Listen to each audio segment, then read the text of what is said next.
And now, Mike's thoughts. As we dive into the world of the NFL, even deeper as we dive into the NFC East edition of our breakdown, of our daily breakdowns of all NFL teams, we dive into the Philadelphia Eagles. Now, I have had a narrative, I guess you can say, about Jalen Hurts over the last couple seasons. I thought he had a spectacular second season or third season once A.J. Brown came in. Boom, to the moon, baby, right? And then during our Pigskin Pundit pre-show, I was like, you know what? I may or may not dog Jalen Hurts all show long. I may or may not do that. I started looking at his stats, and guys, I am wrong about Jalen Hurts. I am 100% wrong about Jalen Hurts. He has improved each and every season stat-wise since his rookie year. He has quietly become a really, really solid quarterback. Now, obviously, he got paid, many want to say too early. I said too early. Many people said, hey, you are basing it off of one Super Bowl berth and one season, yada, yada, yada. The previous 2 seasons, he sucked. Yeah, I said that. And now looking at his stats from last year, the previous year, the year he got paid, like, maybe, just maybe, he isn't so bad. Maybe, just maybe, Jalen Hurts is a top 10 quarterback. Maybe, just maybe, he can slide into the top 5. Guys, give me a valid reason of why Jalen Hurts is not a top 10 quarterback in the NFL. Give me a valid reason why we cannot put him maybe itching into the top 5 with your Dak Prescotts, with your Patrick Mahomes and Jared Goff and Josh Allens. Stat-wise, he is a really, really good quarterback. And I am eating crow with Jalen Hurts right now. I thought he was just a above average guy at best.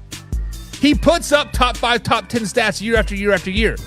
Let's give the man credit where credit is due. And I got to do that. Give the man some credit.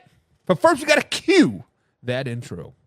Are you ready for the best damn NFL show on the planet? Man Hour Nation, rise up. Yeah, hey, let's go.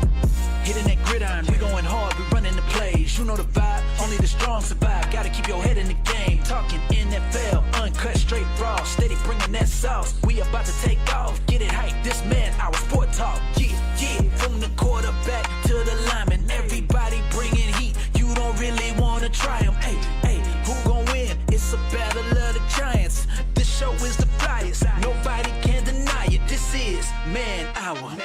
Sport Talk. Man Hour. Sport Talk. What team you reppin'? We keep it interesting. Who caught another down? Who got that interception? This is Man Hour. Sport Talk. Man Hour. Sport Talk. What team you reppin'? We keep it interesting. Who caught another down? Who got that interception? Let's go. Let's go. What is up, Man Hour Nation? Michael Blackhawk here with the Man Hour Show, of manhourradio.com. Check out the blog section. Check out the merchandise section. But most importantly, right now, guys, we are pushing those forms. We started them last March, kind of feeling it out, kind of seeing what the popularity might be of that forums. And right now, we're good. We are live, raw, uncut over there on the forums. If you guys are tired of getting banned from Facebook, like I am, are you tired of getting censored by the man, like I am, head over to the forums. The only censorship that's over there is me. And I got some thick-ass skin. So if you can get underneath my skin, you're doing something right. You're doing something right. But, guys, we are continuing our NFC East breakdown. We've done the Dallas Cowboys. We've done the New York Football Giants. And today, we're doing the Philadelphia Eagles. I know. We were going to talk about the Commanders. I had Michael plan to join me last night. Some stuff came up, a.k.a. The hurricane was supposed to destroy our area. We're supposed to get tons and tons of tornadoes. So I'm like, you know what, Michael? Let's move it to tomorrow. And, of course, it was sunny and beautiful outside all night long. But whatever. Today's the Philadelphia Eagles breakdown. Guys, this is a live, raw, uncut, interactive show. So I see all the comments. So talk your shit in the comments below. But be willing to back yourself up because I am on one today. I am on one. I am on a roll. But speaking of joining the chat here. He says, John is in the chat. He's a top fan. He says, finally getting to catch one of these lives. What's up, brother? What's up, John? Thank you for joining us today. I'm glad you are here on this live. Hopefully you have a good time, John.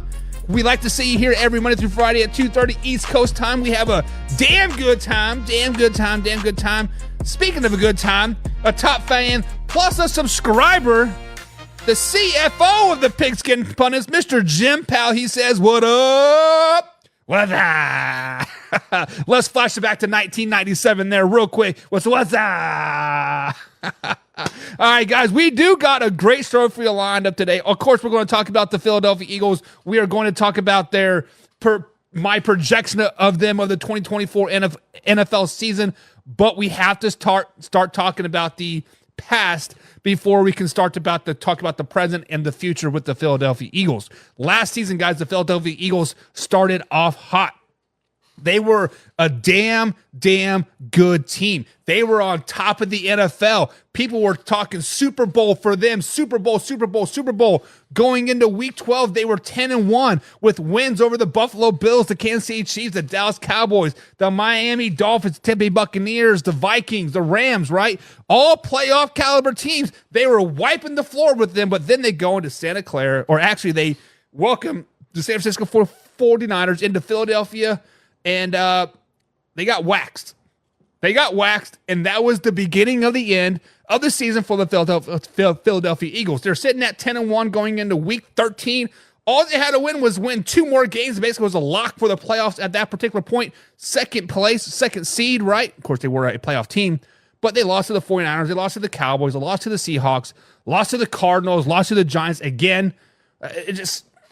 The wheels fell off from week 13 on. They only won one of their final 6 games, and it was a struggle. It was just like a car crash. Like you just kept looking, you could not look away, and the wheels fell off over and over and over again. No matter what they did, they could not get out of their own way, and it basically led to Jason Kelce's retirement. Like the Philadelphia Eagles, this offseason lost a huge part of their team, their centerpiece of their offensive line, Jason Kelce, to retirement. They also lost DeAndre Swift. He is now a Chicago Bear, right? And of course, they did add Saquon Barkley this offseason as well. And I think they drafted really, really well. They drafted 2 cornerbacks on round 1 and round 2. Cooper DeJean is the first round talent they got early in the second round. Hunt, the edge rusher from Houston Christian, is going to be a huge addition to their defense as is. I think the defense is going to step up a little bit this season. I think they're going to have a nice defensive team, but the offense is a huge question mark, right? Of course, you did add Saquon, but losing the centerpiece like Jason Kelce is going to be huge for them. And John says, right off the bat, Eagles look like crows without Jason Kelce. Eagles look like crow without Jason Kelce. And that is my first way or no way of the day.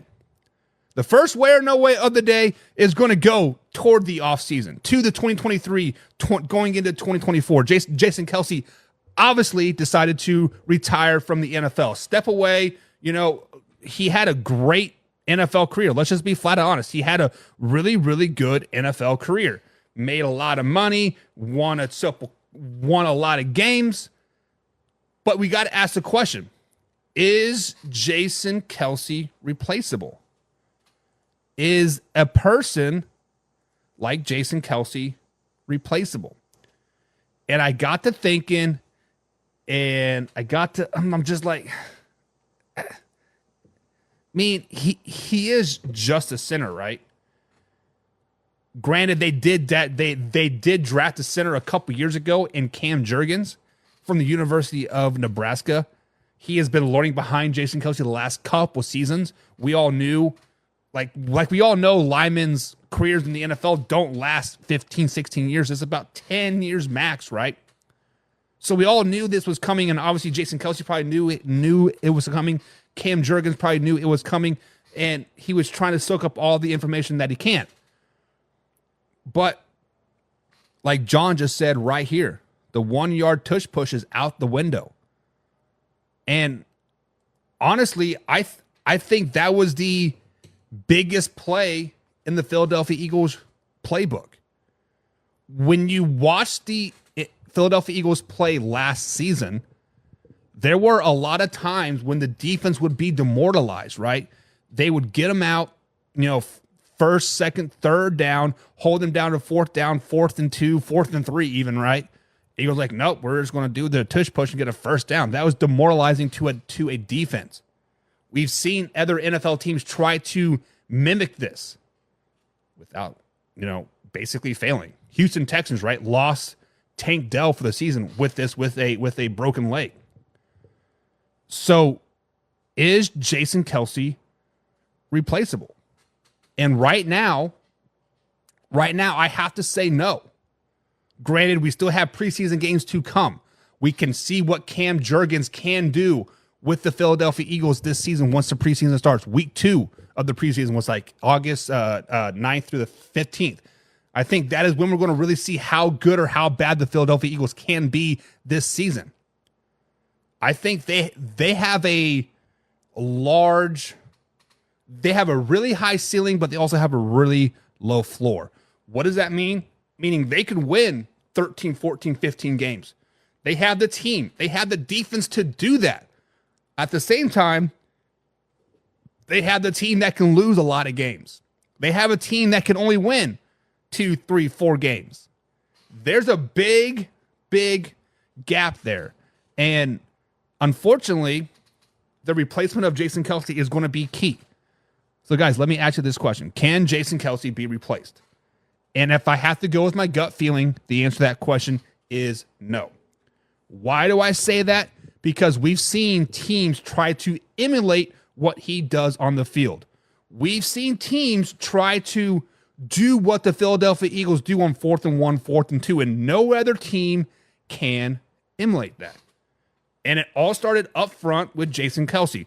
Yes, Jalen Hurts can squat like 600 pounds and push that pile. I get it. But at the same time, it is up front.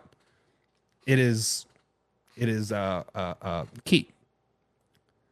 John says Mitchell was a big addition to the Philadelphia Eagles. And I can't answer that question yet. The reason why I can't answer that question yet, because I don't know if what's his name? Quinyon Mitchell, I think it is. I don't know if he is going to be able to fit into that linebacker, jackbacker, money backer scheme that the Eagles normally run, right? They have a guy that walks up. I don't know. We'll see how he fits, week 1, week 2. In OTAs, he seems to be playing, decent. Fundamentals are there, looking good. John says Barkley and Hurts, they win the division. We'll be talking about that here very, very, very soon. Very, very soon. And John says, just from the taste, I believe he fits well into the system, as in Quinyon Mitchell. I mean, honestly, a cornerback, man-to-man up on the outside, a good cornerback is going to fit in any good system, right? But his ability to stop the run and maybe adjust to something else, because I still like James Bradbury, right? James Bradbury might start over Mitchell. Well, let's just be honest. I think you have to have Mitchell on the field, whether it's to replace Reed Blankenship, whether it be a nickel guy. Something's going to happen. Something is going to happen. Got Mark D in the chat as well. What's up, Mark? Hope you're having a good day. And John says, that's the cool thing about what you think. It doesn't count. The Eagles got better. The Eagles did get better, potentially. Adding Saquon was a good mix, a good addition for any team, right? I watched the first episode of Hard Knocks last night, and the Giants were definitely devaluing Saquon Barkley. They're like, who was going to pay him $20 million? He's not worth it. He's a year older than this, and this, whatever. Like, I get it. But think about this. Last season, when the Philadelphia Eagles were on their winning streak, when they were winning a lot of games. The previous week, they lost to the New York Jets with just a fluke loss, a 20-14 loss at New York. The following week, they're back at home playing Miami. Absolutely dominating the Miami Dolphins on both sides of the ball. The Miami Dolphins don't know what hurt them at this particular point. I believe it's third quarter going into fourth quarter. The Eagles are up about 17 to 20 points. A.J. Brown really hadn't been getting the ball too much that particular game. I think he had like maybe 3 targets on 1 catch. Mind you, they're up by 20 points at this particular point, beating down a really, really good Miami Dolphins team. He's sitting there yelling, ranting and raving, I want the ball, I want the ball, I want the ball. He started to get the ball. He started to get the ball a lot. Right? But then Jalen Hurts started to force A.J. Brown the ball. He wanted to keep A.J. Brown happy. Started to force him the ball. That was the beginning of the end of the Philadelphia Eagles when Jalen Hurts started to force A.J. Brown the ball. With that being said, A.J. Brown might be the downfall for the Philadelphia Eagles this season. Yes, we love us and Saquon Barkley. I think Saquon Barkley with the defense offensive line is going to get 100 yards every game. As long as he gets the ball 15, 16, 18 times a game, he's going to get you 80 to 100 yards. No question about it. He's a downhill runner and he falls forward a lot. But when you do that, you take away the ball from Devontae Smith. He wants the ball, right? He's not as vocal about it, but of course he wants the ball. A.J. Brown clearly wants the ball. Jalen Hurts obviously wants to throw the ball. Kenneth Gainwell wants to touch the ball. Dallas Goedert probably wants to catch the ball as well. Paris Campbell, fresh over for on the Colts, right? Wants to touch the ball. There's only one ball to go around. A.J. Brown wants his 10 catches a game. Saquon Barkley wants his 20 catches a game. Devontae Smith wants his 15 targets. Paris Campbell, hopefully he can get 5 targets. Do you guys think the addition of Saquon Barkley might ultimately be the downfall of the Philadelphia Eagles? That is a question that we got to propose. Because obviously Saquon Barkley is like Derrick Henry. Gets better the more time he gets the ball. When he's able to wear down the defense and get his legs under him and start to run the ball well, he succeeds and he does well. Same thing with A.J. Brown. You get him involved early in the game, he is going to end up, demanding the ball all game long, and he's going to succeed. He is going to get his 120, 150 yards, right? Devontae Smith, he quietly always catches his balls and just does his work. So we got to ask the question, are the Eagles in trouble this season by only having one ball? Christopher Woody is in the chat. He says, we'll be fine. He says, slow it down, baby. We'll be fine. We'll be fine. You will be fine once winning happens. Winning cures all, right?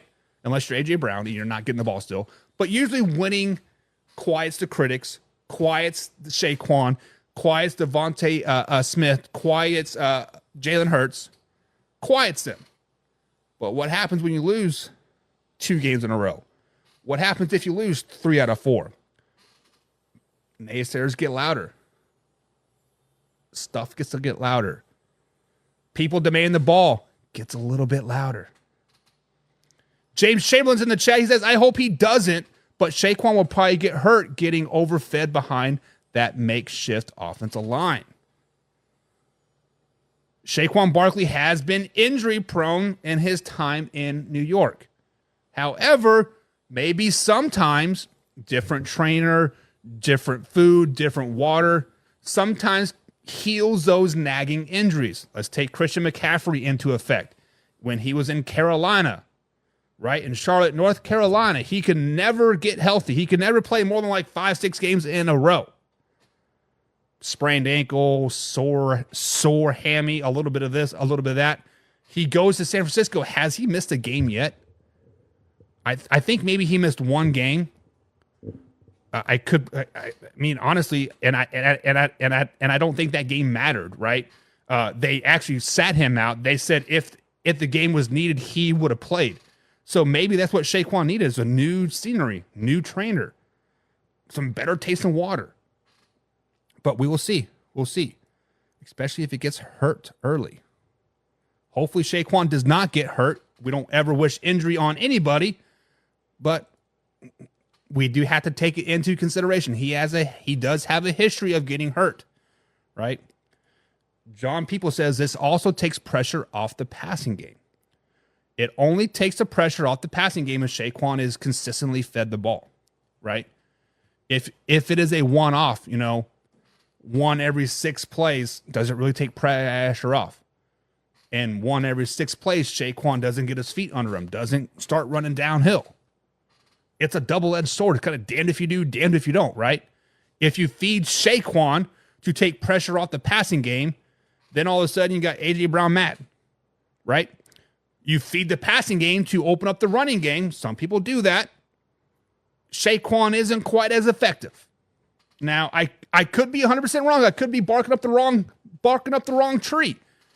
But that's how I feel. I think somebody in the end is going to get pissed off, and it's going to end not well. Warren Evans is in the chat. What's up, Warren? He is a 1-year anniversary follower. I think that's what that means, right? Yep, anniversary follower for 1 year. Thank you for following us for a year, Evan.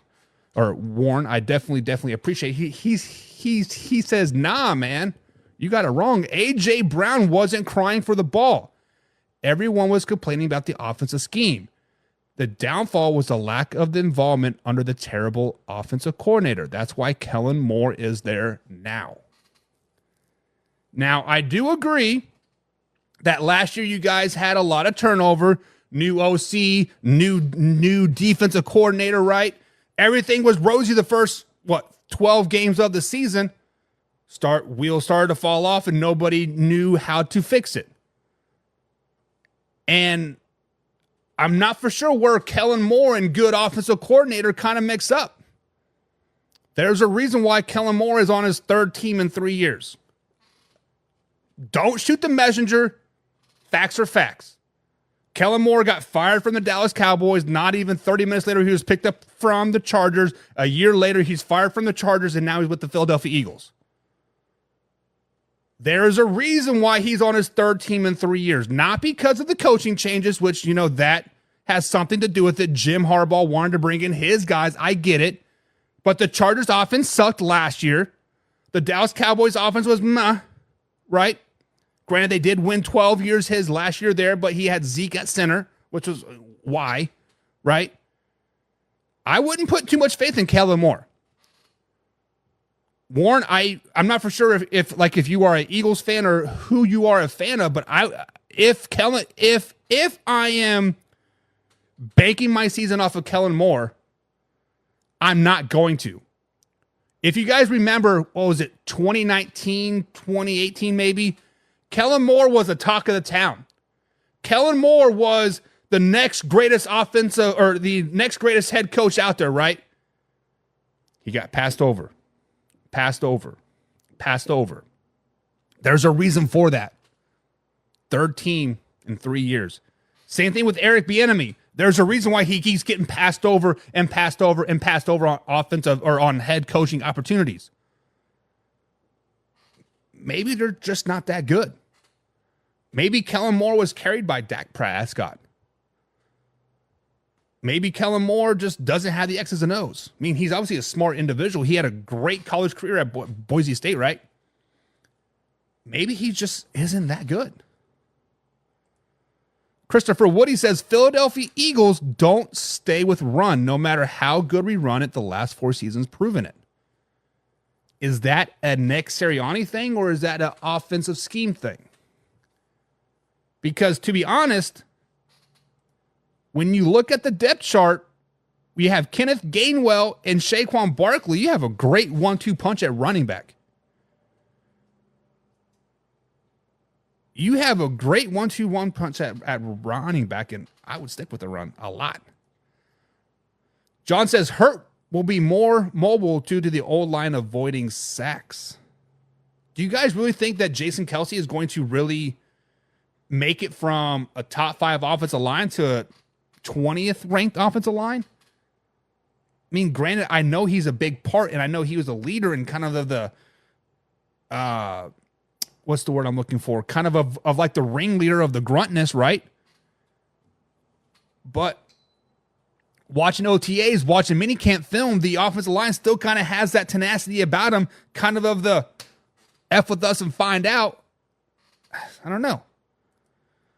Learn how to catch a dump pass. I'm not for sure what you're talking about, John, but okay. Warren says Moore was a scapegoat in Dallas, and you know that. Kellen Moore was kind of a scapegoat per se, right? Because people were not willing to admit that Dan Quinn was actually the issue in Dallas. Yes, Dan Quinn had a great defense. Yes, Dan Quinn did turn that defense around. Can't win big games. We can talk more about this on Friday. I will write this down. We will talk about that. Christopher says not that they didn't know how, just couldn't at the time of the end of the season, how to fix it. No, so basically what Christopher is saying is when the Philadelphia Eagles went on their 6-game losing streak or losing 5 out of their last 6, they knew how to fix it. They just couldn't. Well, if you know how to fix it, then you would be able to fix it. Just because you think you know how to fix something and that isn't fixing it, and you keep reverting back to what you think will do it, it still doesn't fix it, that's not fixing the issue. You still have the issue. The issue is that they could not get out of their way. The offense sucked. The defense sucked. The team was kind of at each other's throats, and Nick Sirianni was not taking the fall. Nick Sirianni was not stepping up and being a head coach. Nick Sirianni didn't know how to handle adversity, and that's my next topic.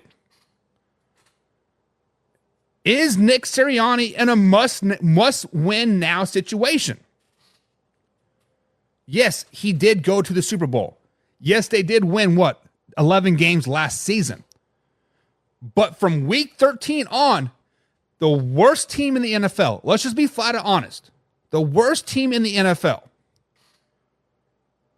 As you said, Christopher, they knew how to fix it. I'm using air quotes there for the people that are listening to us on the radio at Big X Sports Radio. They knew how to fix it, but how they knew how to fix it wasn't fixing the issue. Let me ask this question, guys. Is Nick Sirianni in a must-win now situation? Meaning, do they have to make a playoffs and win the playoffs this season? Do they have to win the division? Do they have to win a wild card or divisional round game, one playoff game? Are they in a must-win now situation in Philadelphia for Nick Sirianni to keep his job? The hardest part about this is that the Philadelphia Eagles, when any team in the NFL or any team in general, high school, college, hell, pee-wee football, if you as a coach and your organization is successful, there's going to be less successful organizations looking to poach your coaches, looking to poach your players, right? Obviously, last season, 2 seasons ago now, right? The Philadelphia Eagles lost their offensive coordinator, which went to the Colts, right? And their defensive coordinator went to the Arizona Cardinals. Very good, seems to be head coaching candidates, right? I think the Colts head coach is, I can't think of his name right now, is a really, really good fit. He definitely has the Colts heading in the right direction. Nick Sirianni brought in a couple coordinators that didn't quite fit his mold. They're out of town. This year, he brings in Kellen Moore. Brings in another defensive coordinator. I don't know his name. But at what point are the coordinators no longer the fall guys? At what point does head coach Nick Sirianni have to take the fall? Captain has to fall on his sword, down with the chip, whatever you want to say. And I think this year is the year. I think this year is the year that Nick Sirianni has to put up or shut up. I'm not saying they have to go to the Super Bowl. I'm not saying they have to win the Super Bowl. I'm saying they have to go to the playoffs. They have to win a playoff game. They cannot have an end of the season like they did last season. Guys, Nick Sirianni is a must-win now situation. He's on the hot seat.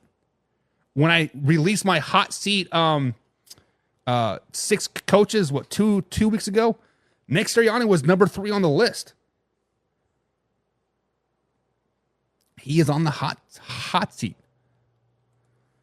James says, and good luck with Vangino at DC. He had more talent on the defensive side of the ball in Miami last year, and he did his best to destroy it.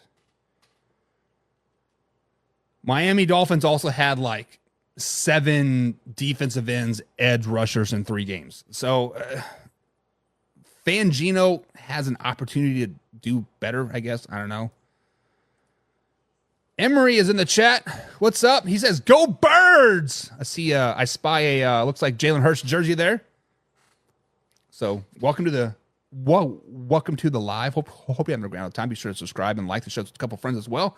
John Pebbles says, Buck is on half into nylons. What? What are you even talking about?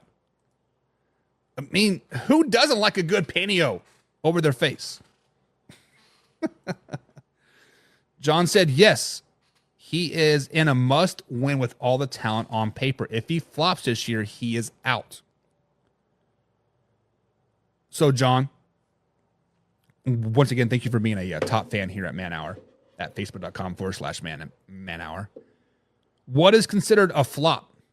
Is missing the playoffs considered a flop? Is a losing season considered a flop?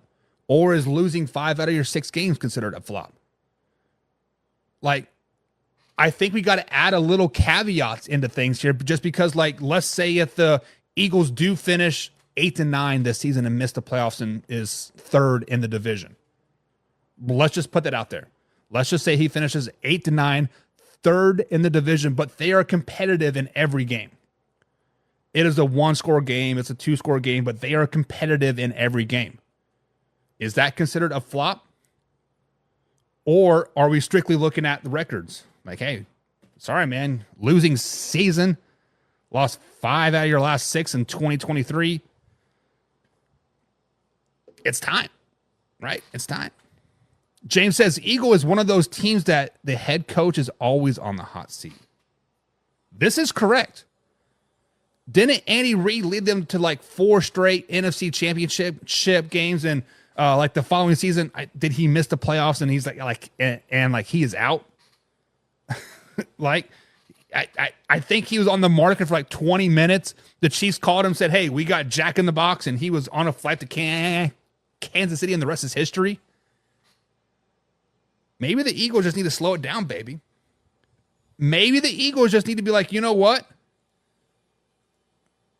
Let's give the man a shot. John says, if they miss the playoffs, he's gone for sure. They lose in the playoffs, he's probably still out. Make it to the playoffs and lose, you're gone, man, says John. He's gone. James says, Andy Reid took him to 4 straight NFC championship games and got fired. Facts. Facts.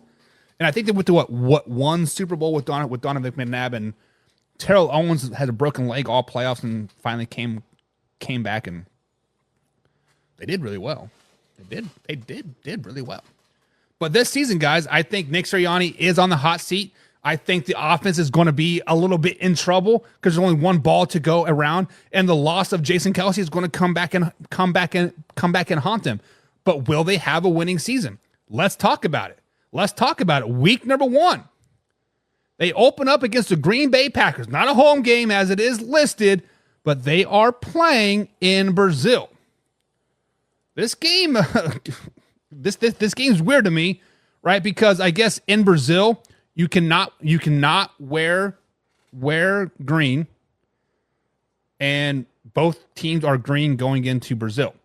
Nonetheless, neutral site game. Packers versus Eagles. Packers coming off a phenomenal last season, kind of came out of nowhere. Eagles obviously coming off a very struggling end of the season. weird offseason, and I think it kind of carries over into the first game of the season. I think the Packers win this game. I think the Packers are just a better team all the way around. Jordan Love is playing for a huge contract. He's playing for that, $65 million deal right now. He wants to get paid, and he's going to ball all season long. And I do think the Packers come out on top. And I have to agree with James right here off the bat. He says, boo international games. I hate them. I hate the international games as well. I think they're absolutely stupid. But when I said that, I said, you're being selfish. You're not worried about the fans in Mexico and Brazil and the UK. It's American sport. Deal with it. Deal with it. But I do think the Eagles start the season off 0-1. Week 2, they are at home. First home game of the season. They welcome in Kirk Cousins and the Atlanta Falcons. And I do think they win this game. I think they find a solid 1-2 punch with A.J. Brown and Saquon Barkley, right? It's a nice balanced attack. 30 pass plays, 30 run plays, 50-50. And I think they're just a steady toast of stop us if you can. Oh, you can't? Oh, let me do this. Let me hand the ball off. Let me do this. I think the Eagles are going to do whatever they want in this game. And this is going to really excite a lot of their fans. But unfortunately, that excitement does not hold for very long. They do beat the Falcons, and they beat them good, 28-14, 28-17. But week 3, they're back on the road. They've flown to South America, into Brazil, flown back to Philly to play a Monday night game. Now they're back flying to New Orleans to play in Caesar Sports Dome, or whatever the hell it is called. They've been doing a lot of traveling this first 3-4 weeks of the season, and it finally catches up to them. Flying to Brazil, flying back to Philly, flying to New Orleans. They are kind of tired in this game. Yes, I know it's only week 3. I know it's early, but I think they lose to the Saints this particular game. I think they lose to the Saints, and it is just a bad loss. Nothing really looks right. Nothing really clicks, and they start the season off 1-2. Start off the season 1-2. Week 4. Back on the road. This time, traveling to Tampa to take on the Tampa Bay Buccaneers. We talked about how tired they were the previous game. This kind of carries over into week 4. Week 4, they're looking a little sluggish. They're looking tired. We're like, man, they just can't do nothing right. I think the defense kind of gets walked over on this particular game as well. None of the front seven looks good, and I think they just get ran all over. And going into the bye week, it's a big relief. It's a big relief at this particular point. I think James is right. Baker Mayfield going to sweep the NFC East. Would not surprise me one bit. But week 5, a very welcomed bye week at this particular point. They've been traveling a lot. They've really been traveling a lot. Traveling to Brazil, back to Philly, to New Orleans, to Tampa. They need this bye week. I do not like week 4, 5, 6 bye weeks. I absolutely hate them. If I was playing a 17-game season, I had a week 5 bye week, I'm like, really? Might as well not even get us a bye week at all. But week 5 for the Eagles at this particular time is very, very warranted. Warren says Buck is really showing his Dallas bias right now. We'll see. We'll see how much I am biased about the Dallas Cowboys. But week 5, very welcomed bye week. Give us a week 6 matchup.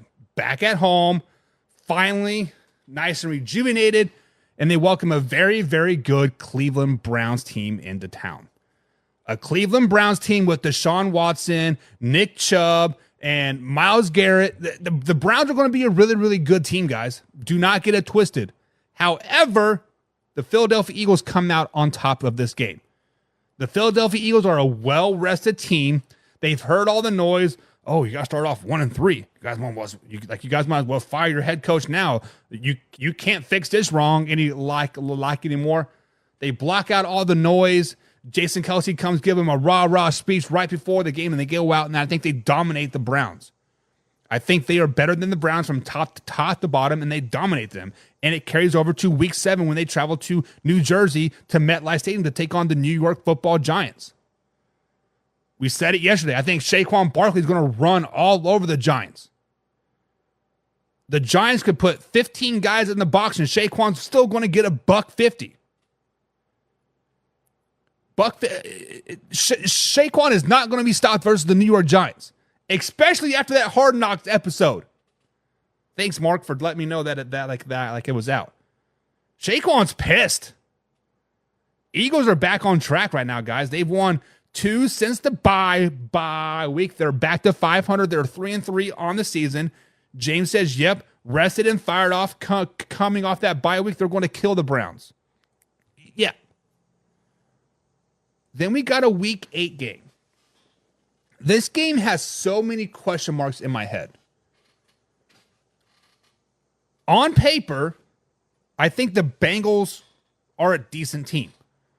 They have a above average defense. Their offense, obviously, with Joe Burrow and Jamar Chase, right? Now adding Zach Moss into the mix, could potentially be a really, really good team.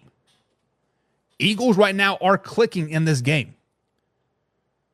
But we saw it last season around midpoint here, week 6, 7, 8. History says the Eagles always seem to shit the bed one of these games. One of these games, they always seem to shit the bed, and I do think they shit the bed versus the Bengals. I think Joe Burrow has a pretty decent game. I think Zach Moss has a pretty decent game. Jamar Chase probably has another 5 touchdown performance like he did against the Chiefs, my Kansas City Chiefs, a couple years ago. Hell, I think the guy just caught another freaking touchdown pass on us. Couldn't be stopped. I think the Bengals step up in this game, and they kind of knock the Eagles back down a little bit and say, hey, just because you guys dominated the Browns, dominated the Giants, slow it down, baby. We're still the kings of the AFC. Go back to your NFC and worry about them. But they can't, because the Eagles play another AFC team week 9. Jacksonville Jaguars and Trevor Lawrence coming to town. Jacksonville Jaguars, when we look at the Jacksonville Jaguars guys, and I've been breaking them down, watching film, I think they're a bad team. I don't like the contract that Trevor Lawrence signed, although Wayne G loves it. Of course, Wayne G is the biggest Trevor Lawrence fan I've ever met in my whole entire life. I think the Jaguars are a bad team.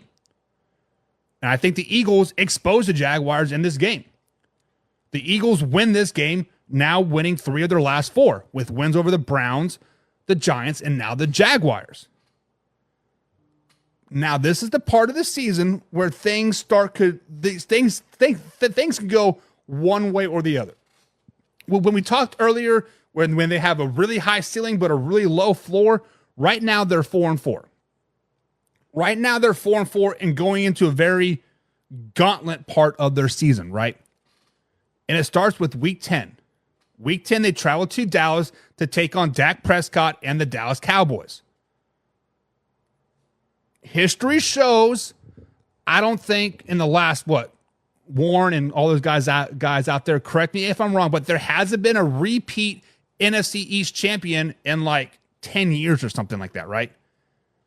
Every year they seem to be going back and forth between the Commanders, Eagles, and the Dallas Cowboys. They just keep rotating it through. I do think the Dallas Cowboys win this game. We talked about it on Monday. I think it's a close game. I think it's a really, really challenging game on both ends. Right? Both teams are probably struggling at this point and really need this win to really right the ship. And I think the Eagles battle 20-17, but they ultimately fall short to Zeke Elliott, Dak Prescott, and the boys in Dallas. Giving us a week 11 matchup versus the Commanders. Jaden Daniels, rookie quarterback, comes into town. Jaden, the more I watch the Commanders, like mini camp and OTAs and practices and whatnot, I'm actually a little bit excited about the Commander season. I am a little bit excited, like, hey, maybe they can be one of those dark horses like the Giants did back in 2021 and kind of sneak into the playoffs there, right? And potentially could win a playoff game. I'm not saying they will. Slow it down, baby. But I'm saying they look like a team that could shock a lot of people. They're not going to shock the Eagles. They're not going to shock the Eagles. The Eagles are kind of... It is nut crunch time. It is nut crunch time, and it's time to either put up or shut up. Are we going to get that high ceiling, or are we going to be that low floor? Let's get it back up to 500. Let's figure ourselves out, and let's make a playoff push. If you guys remember, right now the Dallas Cowboys are kind of struggling as well. Obviously, the Giants are kind of way out of it, and we're breaking down the Commanders tomorrow. So we'll see how the playoffs are looking at this particular point. Week 12, travel to LA to take on a Rams team. A Rams team that is a true wild card. A Rams team that, talk about high ceiling and low floors, Rams have that.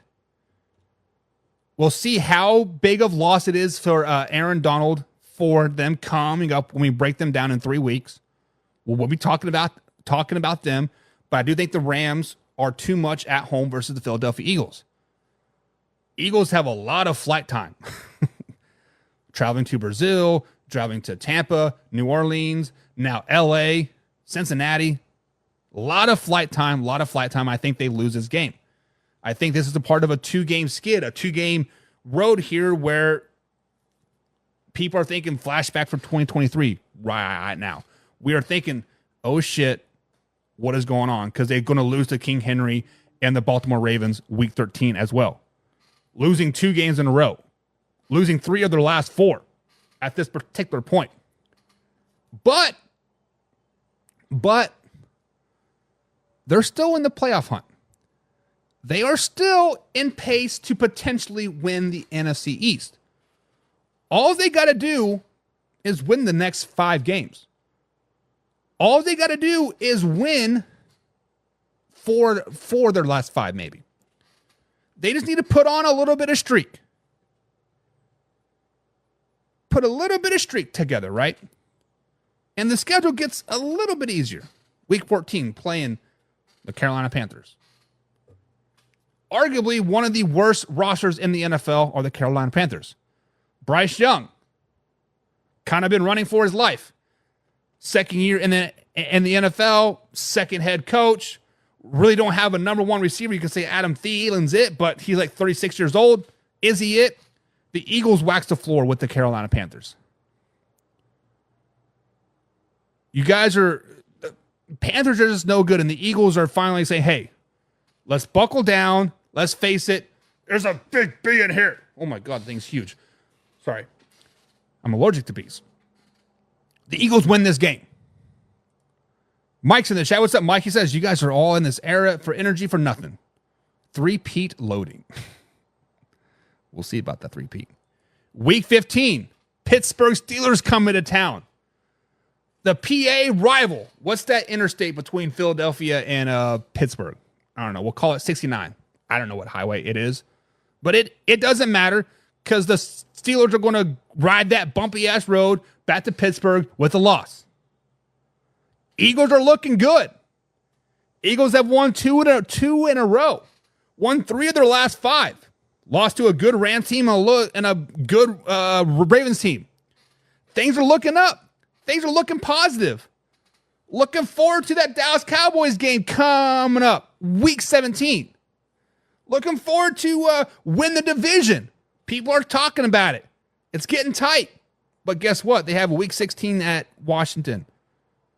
And they overlooked this game. They needed to win 5 games in a row to have a shot at the playoffs, or at least 4 of their last 5. And they dropped this game versus the Commanders. They're overlooking the Commanders in this particular point. Granted, we talked about the Commanders that could be a surprise, right? And they're going to shock the world by beating the Philadelphia Eagles in this game. The Eagles have been playing good football to this point. Beating down the Panthers, beating down the Steelers, overlooking the Commanders to the Cowboys game. They ultimately lose this game. Week 17, though, they're in must-win situations right now. Right now, I have them sitting at 7 wins. Sitting at 7-8 on the season. We talked about this earlier. Nick Sirianni has to have a winning season, has to make the playoffs to keep the job, right? We talked about Juan Ball. A.J. Brown's mad. We're losing season, whatever, right? All that noise gets blocked out when the Dallas Cowboys come into town. This arguably is the biggest rivalry in the NFL. It's even bigger when the Cowboys come to Philly. It's still a good game when Philly come to Dallas, but it's even big when the Cowboys come to Philly. The fans are hyped in this particular game. The coaches are hyped. The players are hyped.